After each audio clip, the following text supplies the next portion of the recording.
Hey guys, just a little video tonight. We're still in Spain. Just heading back towards Santander now. We've got a couple of days more on the road. But yesterday we came up from the south coast, just down at the Med near Almeria.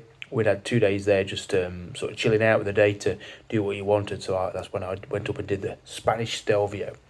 And then yesterday we started to make the journey up north towards where we are now, Avila, with a stop off halfway along.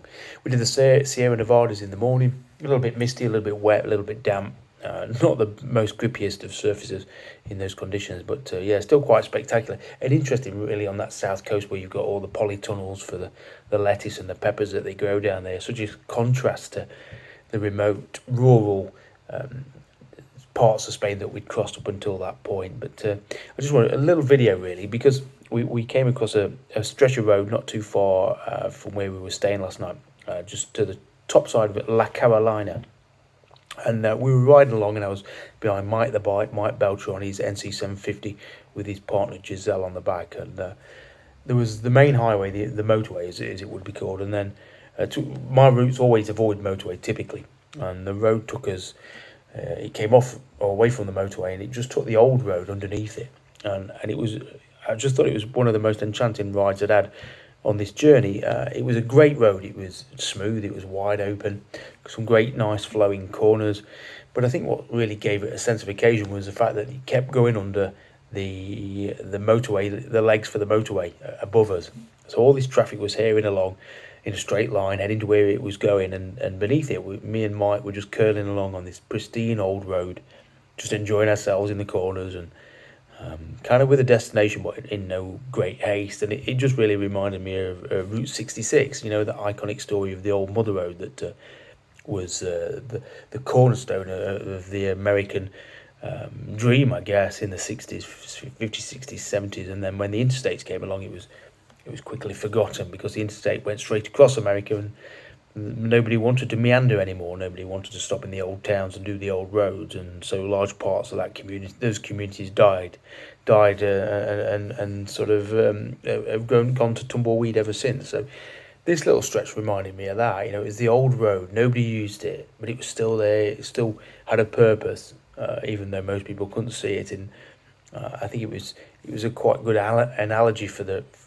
journeying, certainly for travelling, and how often it's very easy to take the most direct route to somewhere, to jump on that motorway or go as direct as possible as you can, and try and get there as quick as you can. But sometimes I think the best adventures, the best journeys are found in the roads, in the old roads, in the old traditions, the old ways, the old corners, the old communities.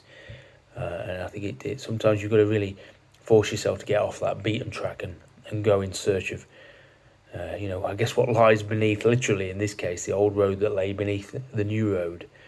And we eventually came off that, headed up towards Avila, and stopped at a town which I can't pronounce, so I won't even try it. And I'd found a hotel there, just down a side street, really. And I put the name up, and it was from the outside, it's pretty nondescript. You know, it's got turrets on the top, which was a bit of a giveaway, and a big old steel door. With a big creak when you opened it, but inside it was owned by a man who was clearly very passionate about medieval armament and I guess the things that people used to wear, monks and knights and swords and armor and that entire regalia, and his entire hotel was decked out in it, and it was themed around that. I don't think it was an old hotel. I don't think it was an old building. Certainly not historic, but he certainly crafted it to feel that way. So it was I thought it was such a different type of hotel, such a memorable experience. Not everyone's cup of tea, some people don't like that sort of thing, but yeah, for me it's those sort of weird, very personally decorated and themed hotels that really add memories to a journey. So we had a good night there. Nice town, nice soul to it, nice community. We sat out in the square and drank beer and had the free tapas that came out with that, and then carried on today to Avila, which is a walled city with big armaments, big stone walls on the outside and the town within. And we're just staying on the edge of that city, that town.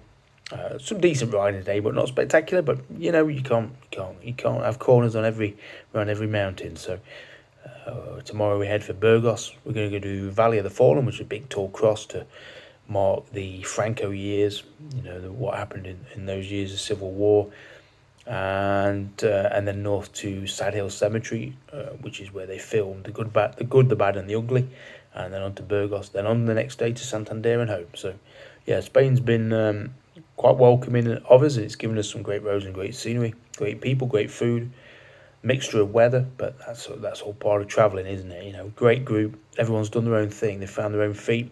I think grown in confidence in a lot of cases, and I think Spain is a perfect place for a roaming motorcycle adventure.